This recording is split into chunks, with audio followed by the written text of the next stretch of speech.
Eli Tanner's motel room smelled like desperation and burnt nylon. The acrid stench stung his nostrils as he blinked awake, head pounding like a jackhammer. His skin itched with a strange, electric heat that seemed to pulse in waves from beneath the surface. Something wasn't right. Groaning, he sat up, the sagging mattress creaking under his weight. The dim light filtering through the dusty blinds revealed the chaotic aftermath of the previous night's escapade.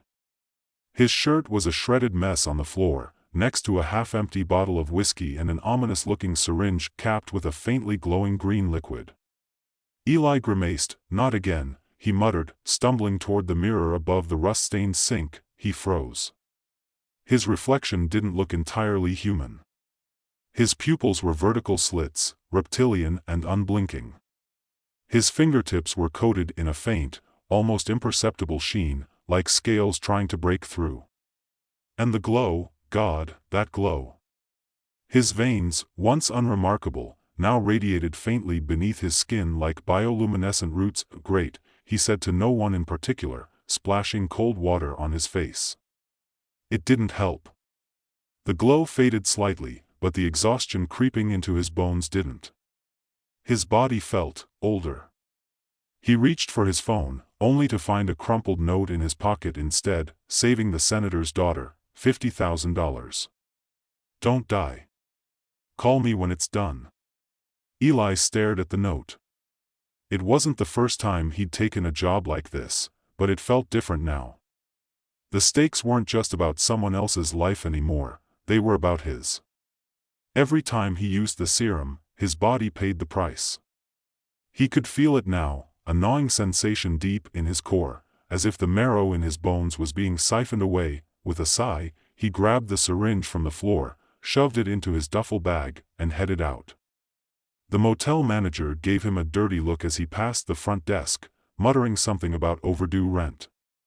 Eli didn't care. He had bigger problems. 3 hours later, Eli found himself parked in a beat-up sedan outside a warehouse on the outskirts of town.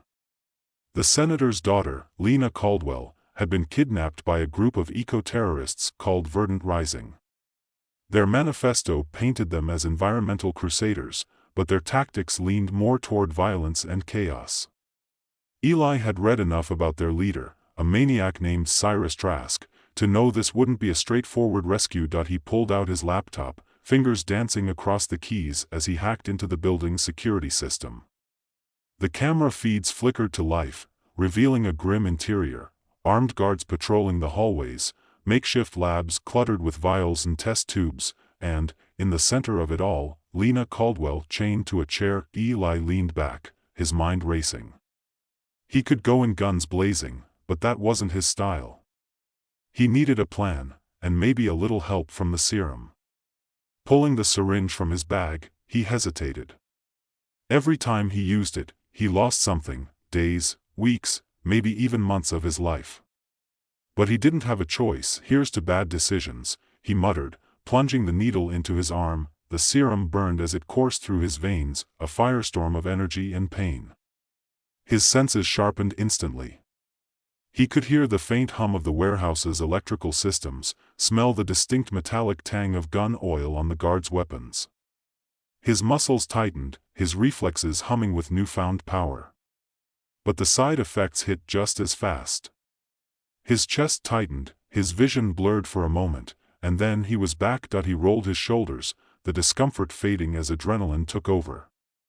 Grabbing his gear, Eli slipped out of the car and into the shadows. The warehouse was a maze of dimly lit corridors, the air thick with the stench of chemicals and sweat. Eli moved silently, his enhanced senses guiding him past guards and security cameras. He reached a storage room near the center of the building and ducked inside, scanning the layout on his laptop. The labs were close, just down the hall, but the guards were concentrated there too. Eli smirked. Time for a little distraction. Pulling a small device from his bag, he set it to emit a high-frequency sound, a frequency just high enough to irritate anyone within earshot. He planted the device in a vent and retreated to a vantage point, watching as the guards began to react. One by one, they peeled off to investigate the noise, leaving the lab momentarily unguarded. He moved quickly, slipping into the lab and finding Lena almost immediately. Her face was pale, her wrists raw from the cuffs. She looked up at him, eyes wide with a mix of hope and fear. "Who are you?" she whispered. "Your ticket out of here," Eli said, kneeling to pick the lock on her cuffs.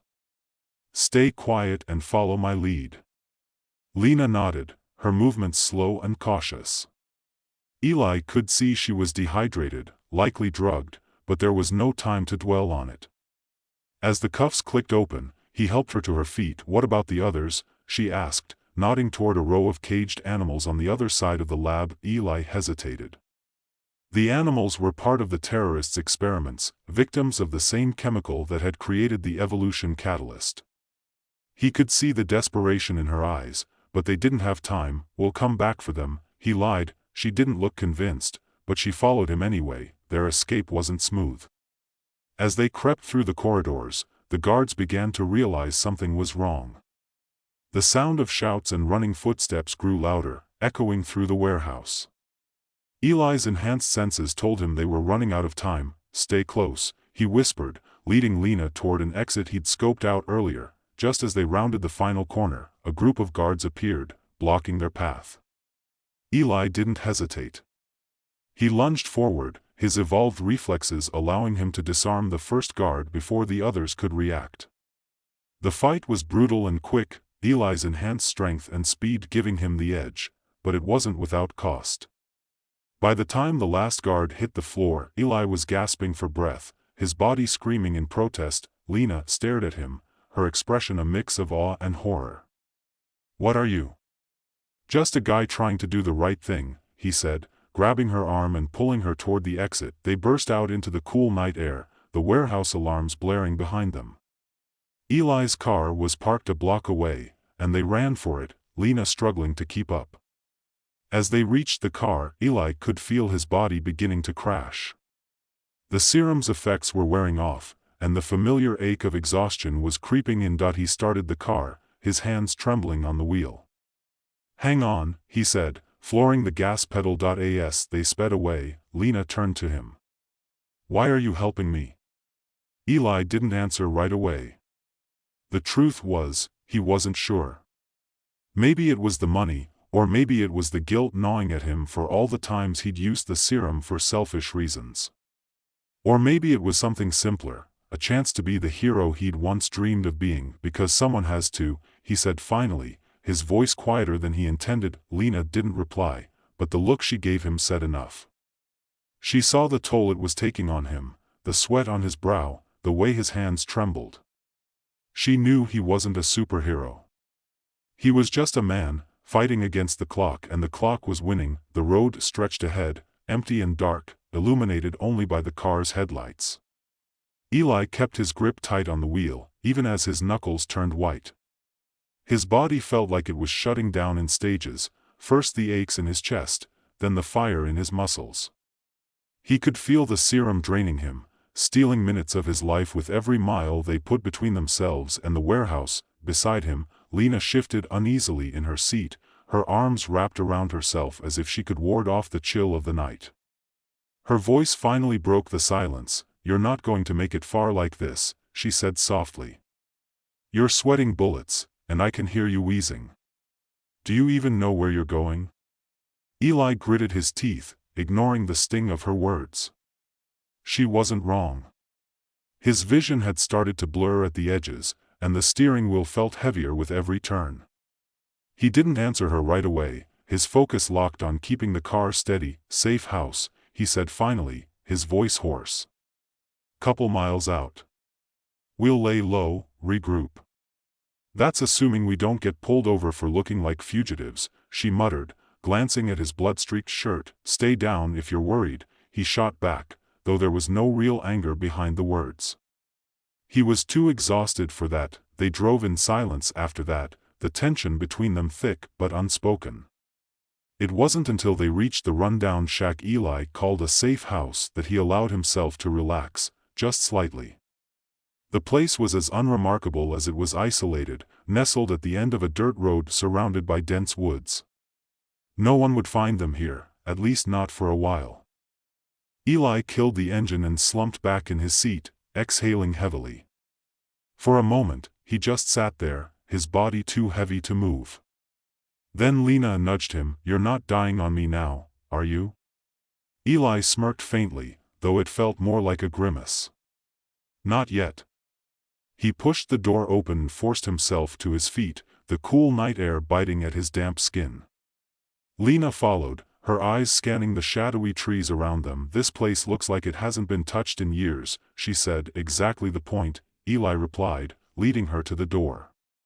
He fumbled with the lock before it clicked open, revealing a sparse interior, a cot, a table cluttered with tools and papers, and a faintly buzzing fridge in the corner.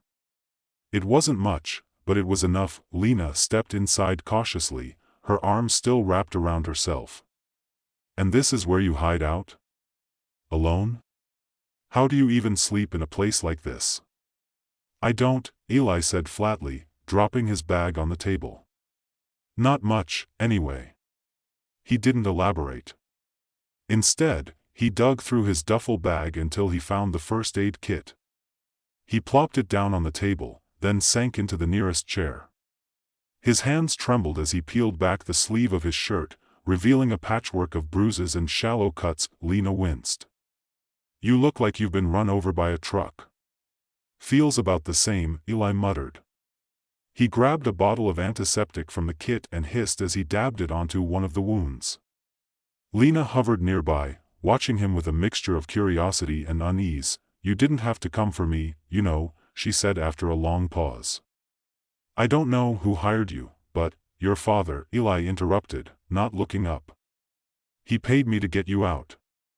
She scoffed. "Figures.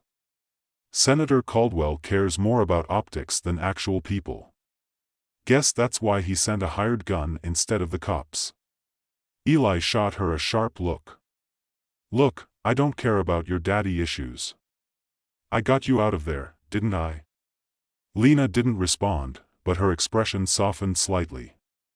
She sat down across from him, watching as he bandaged his arm with slow, deliberate movements. "So, what now?" she asked. "You drop me off with dear old dad and collect your paycheck?" "Not yet," Eli said. "Verdant Rising doesn't let things go. They'll come after you, and me, if we don't figure out how to stop them." Lena frowned. "You mean you don't even have a plan?" "I'm working on it," Eli snapped, though the truth was, he had no idea what to do next. The serum was killing him, the terrorists were still out there, and Novagen, the pharmaceutical giant behind the chemical that had upended his life, remained untouchable. He leaned back in his chair, his mind racing. He couldn't keep burning through the serum, not if he wanted to live long enough to see this through. But without it, he was just a man with more enemies than he could count. As if on cue, a sharp knock echoed through the safe house, shattering the fragile quiet. Both Eli and Lena froze. "Stay here," Eli whispered, rising to his feet. He grabbed his gun from the table and moved toward the door, his pulse hammering in his ears. Peering through the peephole, he spotted a familiar face, Mira. He cursed under his breath, lowering the gun but not relaxing. Mira was a wild card, a former Novagen employee turned whistleblower who had helped Verdant Rising in the past. She wasn't someone Eli had expected to see here. He opened the door a crack, his eyes narrowing. "What are you doing here?" Mira pushed her way inside, her face pale and drawn.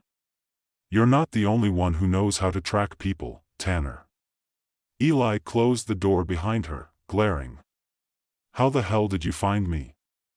"I know your habits," she said simply. Then her gaze shifted to Lena. "You must be the senator's daughter. I hope you're worth the trouble." "Charming," Lena muttered. "Who's this?" "A complication," Eli said. "Mira, what do you want?" "I'm here to help," she said, her tone serious. "Novagen isn't just dumping chemicals anymore. They're preparing to release something worse, a weaponized version of the compound. If they succeed, Verdant Rising will look like amateurs in comparison."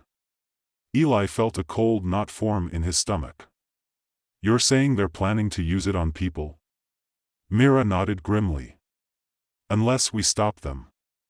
Lena looked between them, her brow furrowed. What are you talking about? What weapon? Eli sighed, running a hand through his hair. The chemical that made me this way, it's not just a serum. It's part of a bigger experiment. Novagen's been covering it up for years, but if what Myra's saying is true, it's worse than we thought, Mira finished. A lot worse. For a moment, no one spoke. The weight of Myra's revelation hung heavy in the air, and Eli could feel his body protesting every second he spent upright. But there was no time to rest. If Novagen was really planning something this dangerous, they needed to act, and fast. Eli met Myra's gaze. If we're doing this, we do it my way. No more surprises. Mira smirked faintly. I wouldn't dream of it. Eli didn't believe her for a second. But he didn't have much choice. The safe house was no longer safe. Eli knew it the second Mira laid out Novagen's plans in detail. A weaponized version of the compound, faster, stronger, and deadlier than the serum he used, was already in production. Its first test would be a live field demonstration in less than 48 hours. The target? A densely populated protest scheduled downtown, where Verdant Rising operatives planned to expose Novagen's environmental crimes. It wasn't just a political play, it was a massacre in waiting. Eli leaned against the table, his breath shallow. His body felt like it was crumbling beneath him, every joint and muscle screaming for relief. But the urgency in Myra's voice forced him to push past the pain. How do you even know this? He asked, wiping sweat from his brow. Mira crossed her arms, her expression tight. Because I designed it. Lena shot her a sharp look. What? Myra's jaw tightened, but she didn't flinch. Before I left Novagen, I was part of the team working on the Catalyst program. They didn't tell us what it was for, not at first. By the time I realized we weren't creating a cure or advancing medicine, it was too late. The prototype serum, the one you're using, it was just the beginning. They wanted something stronger. Something they could control. Eli slammed a hand on the table, rattling the scattered tools and papers. And you didn't think to stop them sooner? I tried. Mira shot back, her voice sharp. Why do you think I leaked the initial research? Why do you think Verdant Rising even exists? Everything they're fighting against, the pollution, the chemicals in the water, it's all connected to Novagen. But they're out of their depth. They don't know what they're really up against. Neither do we, Lena muttered. We're just 3 people against a corporation with unlimited resources. Eli ignored her, focusing on Mira. So, how do we stop it? Mira hesitated, glancing between him and Lena. There's a lab. A private facility just outside the city. It's where they're developing the weaponized serum. If we can destroy it, wipe the data, sabotage the supply chain, they won't be able to proceed. Eli didn't like the sound of it. A lab like that is going to be crawling with security. And I'm not exactly in peak condition. You've got the serum, Mira said. That's the problem, Eli snapped. Every time I use it, I lose more of myself. I'm running on fumes as it is. Myra's expression softened, but there was no sympathy in her voice. Then don't use it. Let me handle the lab. You and Lena focus on the protest. If Novagen's test run fails, they'll lose their leverage. Lena frowned. You're assuming we can even get close. The protest is going to be a war zone if Novagen shows up. Which is why we don't wait, Eli said, his mind racing. If we hit the lab first, we can force Novagen's hand. They'll have to pull resources to deal with us, leaving the protest vulnerable but manageable. And if you don't survive the lab? Lena asked, her tone cutting. Eli didn't answer. He didn't need to. They all knew what was at stake. By the time they reached the outskirts of the Novagen facility, dawn was breaking over the horizon. The air was crisp, the kind of morning that hinted at coming snow. Eli sat in the driver's seat, staring at the sprawling complex ahead. It was an industrial fortress, chain-link fences, floodlights, and patrols armed to the teeth. Lena and Mira sat silently in the back seat, going over the plan one last time. It wasn't complicated. Mira would disable the perimeter alarms while Eli created a diversion. Once inside, they'd split up. Mira would target the servers, erasing every trace of the Catalyst program, while Eli focused on sabotaging the production lines. Lena would stay in the car, ready to make a quick getaway. Eli's hands tightened on the steering wheel. The serum vial in his pocket felt heavier than it should. He hadn't used it since the warehouse, and the toll was starting to show. His reflexes were slower, his strength waning. But he couldn't afford another dose. Not yet. You ready? Mira asked, breaking the silence. Eli nodded, though he didn't feel ready. Let's go. He climbed out of the car, his boots crunching on the gravel. Mira followed, disappearing into the shadows with a practiced ease. Lena stayed behind, her face pale but determined. Eli gave her a nod before turning toward the fence. The diversion was simple: draw attention to himself, keep the guards occupied, and give Mira enough time to breach the facility. He grabbed a canister of smoke bombs from his bag and lobbed the first over the fence. It detonated with a hiss, billowing thick clouds of gray smoke into the air. Alarms blared instantly, and the guards swarmed toward the disturbance. Eli moved quickly, scaling the fence and dropping into the smoke. His body screamed in protest, but adrenaline carried him forward. He dodged the guards with practiced precision, his steps silent and deliberate. By the time the smoke began to clear, he was already inside. The lab was colder than he expected, its sterile halls illuminated by harsh fluorescent lights. The hum of machinery filled the air, mingling with the faint scent of chemicals. Eli followed the blueprints Mira had memorized, weaving through corridors and dodging cameras until he reached the production wing. Rows of massive tanks lined the room, each filled with a glowing green liquid. Eli's stomach turned. This was it, the weaponized serum. He pulled a small explosive device from his bag, planting it on the nearest tank. One by one, he moved down the line, each step heavier than the last. His vision blurred as he set the final charge, and a wave of dizziness nearly brought him to his knees. He clutched the edge of a table, breathing heavily. The serum was wearing off, and his body was failing faster than he'd anticipated. Come on, he muttered, forcing himself to move. The sound of footsteps snapped him back to attention. A guard rounded the corner, his weapon raised. Eli didn't think. He lunged forward, grabbing the man's arm and twisting it until the gun clattered to the floor. The fight was quick but brutal, every punch sending shocks of pain through Eli's body. By the time the guard was unconscious, Eli was barely standing. Mira, he rasped into his earpiece. Charges are set. How's it looking on your end? Almost there, Mira replied, her voice crackling. Servers are locked down tighter than I expected. Give me a few more minutes. We don't have a few more minutes, Eli said, glancing at the nearest clock. Novagen's reinforcements would arrive any second. Hurry. The seconds dragged on, each one heavier than the last. Eli leaned against the wall, his vision swimming. He could feel the serum vial in his pocket, tempting him with its false promise of strength. He resisted, clenching his fists until his nails dug into his palms. Finally, Myra's voice came through. Done. Let's get out of here. Eli didn't need to be told twice. He staggered toward the exit, his body barely holding together.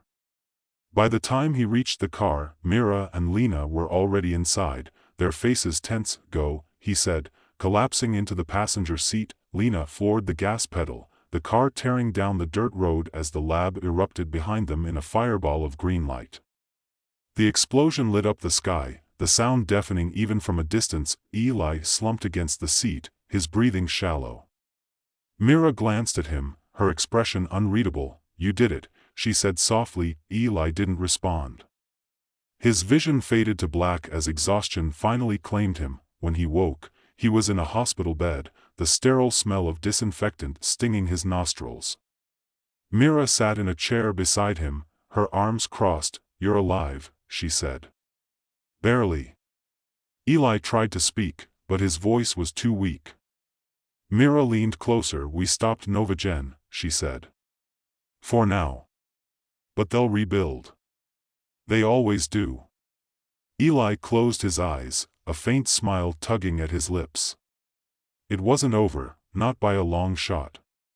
But for the first time in years, he felt like he'd made a difference, and maybe, just maybe, that was enough.